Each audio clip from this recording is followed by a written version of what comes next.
If you pan it down here, you see it's about 3 o'clock in the morning, and there's not a car or a person in sight. If you pan over here, it's the same thing. Not a car or a person in sight. People want to know where I find my strength at, where I get my strength. I get it from a lot of places, but right now, this morning, I'm getting it from, there's not a motherfucker that's up. There's not a car, there's not a person. Everybody's in their bed, sleep, dreading that it's a Monday, hate it's a Monday, and I'm loving it. I'm loving it. Where everybody's getting weaker, I'm getting stronger. It's not about the running, the swimming, the push-ups, the sit-ups. It's about what those things do for your mentality. You don't get better on the daggone couch. You get better by coming out here and getting the fuck after it every daggone day.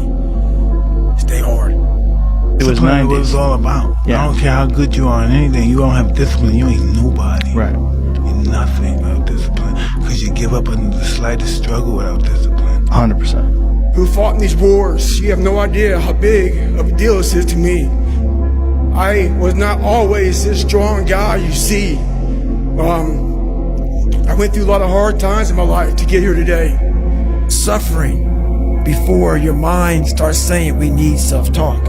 So what I tell myself is I go back to the months and years of preparation to get to that day. And I'm telling myself, the 3:30 in the morning, and I'm looking at my shoes, and I want to go out there and run 30 miles.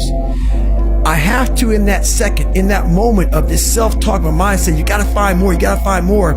I once again calm down, go back into my mind, in my cookie jar, I call it, and I have to reflect back on the shit I did to get here. And that becomes my self-talk. Self-talk does not work unless it is real. Most of us lie to ourselves in the self-talk. It doesn't work. It has to be real. It has to be something that you've done to make it really work. Be the guy who embraces the ugly, the miserable. Be the guy who embraces hard work, the grind. Don't be afraid of being hurt. Don't be afraid of sacrificing some blood. Every morning, every day of our lives, we have choices to make. You have the choice to stay in bed, to say, forget it, I'm not gonna work out today, or forget it, I'm not gonna work hard today. You always have a choice every single day of your life. A lot of times I'll be in a 200-mile run or something like that, and I'm all jacked up. Body's broken, mind's broken, spirit's broken. I started to say, what if I can pull this off? When I first walked into the Navy SEAL recruiter's office, he looked at me and said, there's only been 35 African Americans in 70 years make it through. You know what I said to myself? What if I can be the 36th? It's the what if I can pull off a fucking miracle. What if I can become someone that no one thinks I can be? And just me talking about that, I have the hair going up on my arms because it makes me just like, what if? There's nothing you're gonna say, there's nothing you're gonna fucking do that's gonna outweigh anything I've already said to myself. That guy sucks, he's ugly, he's fat, he's full of shit. I've already said that, you know? So The fear is never reaching your potential. That's it. That always falling short, always quitting before you're done, always procrastinating, always not doing the right thing. And then one day you're an old man. Yep. And you look back and go, God, I could have been great. Yep. I could have been great.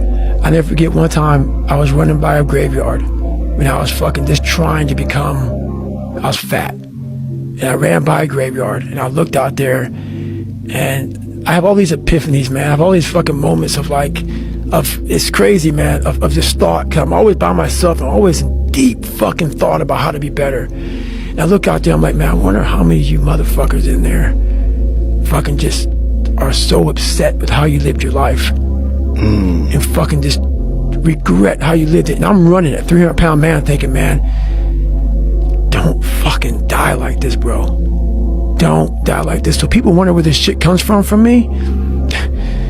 It comes from such deep thought of trying to see what this is all about. What is this life all about? What am I all about? Why am I here? You know, I had to find purpose. And my suffering, it had a purpose. It had a fucking purpose. There's also a section of men who just feel alone, like myself, who felt like they have to hold things in, that they shouldn't share their emotions, that they don't lean on people and that they should just carry stuff in and they need to be X, Y, and Z to be like good enough. So there's this like balance of that, and you almost need to learn to, again, like I mentioned, like that, the masculine and the feminine, being able to integrate that.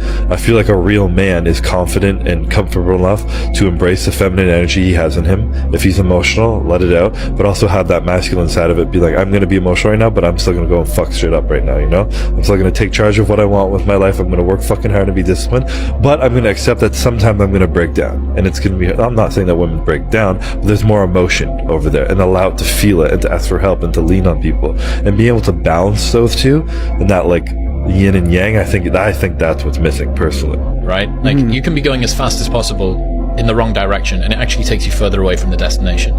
This is something that a lot of people, I call it the manopause, which is mid-20s toward late 20s. A lot of guys, it seems like you had yours earlier, realize that a lot of the values that they hold, a lot of the things that previously they took a sense of self-worth from, that the world told them that they should value, they don't make them feel fulfilled anymore. And they go, oh fuck, like I got toward the top of this mountain and I realized that it was the wrong mountain that I climbed, and actually I was supposed to be on that one over there. And it's difficult because in order to get to that one, you need to go back down this one that you've already climbed. You need to dispense with the stuff that you've got rid of. This is why I think introversion is such a cheat code, because like I feel like you're less at the mercy of other people's desires. Because even like for me, I noticed that if the more frequently and the more for a sustained period of time I'm involved in certain just patterns of behavior, oftentimes socially or just what I do in general, you just become locked in those patterns and it becomes more difficult. You have more of like a narrow perspective. So, you know, the brain's malleable, it just gets programmed in that way and you're just kind of operating that way. So for me, a lot of like the best insights that I've gotten are like times when I like completely just like fully detached and just entered this weird like meditative just like flow state of just being just so just alone. What I've learned is that most of the sabotage in your life is self-induced. Hear me out, okay? Most of the sabotage that is self-induced in life is because you do not have the self-regulation to do that which you know you need to do. So you need to be able to ask yourself, right? You know you need to go to the gym. You know you need to start this business. You know you need to read this book, but you don't do it. Why? Why don't you do it? Not, oh, I didn't do it today. No, why didn't you do it? Why did you cave to the nonsensical bullshit and the perspective that you're above the grind, you're above the work, you're above the consistency? Because these are the things that are holding you back. We understand that consistency compounds. I've said this once and I'll say it again. But why is it that you know what to do, but you don't do it? Don't just say, oh, because I'm lazy. No, that's not good enough. Right? No, it's not that you're lazy. Something else is wrong. You need to be able to identify these things. And once you identify these things, you're able to tackle them effectively. It's because I fought for it. Because no one gave it to me. Because it was just me alone in the gym, me alone in the mirror, me alone in my head. No one did it for me.